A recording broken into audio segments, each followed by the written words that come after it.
आपको बता दें कि नेशनल टेस्टिंग एजेंसी यानी कि एनटीए ने यूजीसी नेट जून 2026 परीक्षा के तहत 3 विषयों अंग्रेजी, कॉमर्स और समाजशास्त्र की परीक्षा दोबारा आयोजित करने का फैसला किया है। प्रश्न पत्रों में गलतियां सामने आने के बाद एनटीए की एक विशेष समिति की सिफारिश पर यह कदम उठाया गया है।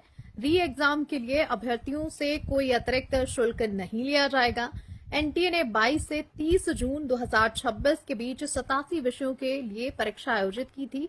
परीक्षा के बाद अंग्रेजी, कॉमर्स और समाजशास्त्र के पेपरों में खामियों को लेकर कई शिकायतें मिली थी।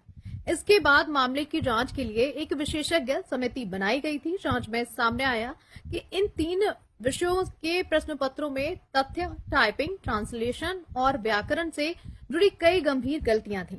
प्रसिद्ध विद्वानों के नाम गलत लिखे गए थे और किताबों के टॉपिक स्पष्ट नहीं थे और कई पुराने सवाल भी दोहराए गए थे।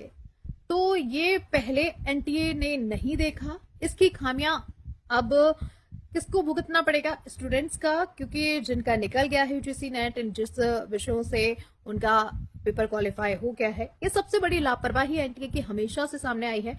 एनटीए इस बात की जिम्मेदारी हमेशा लेने से कतराता रहता है कि जिस तरह से एनटीए की तरफ से कई सारे विषयों की परीक्षाएं कराई जाती हैं और एनटीए की तरफ से बहुत सारे एग्जाम करवाए जाते हैं, इस ध्यान रखने की जरूरत है, क्योंकि ये सबसे बड़ी गलती है, क्योंकि आपकी गलती की वजह से खामियाजा किसी और को भुगतना पड़ता है।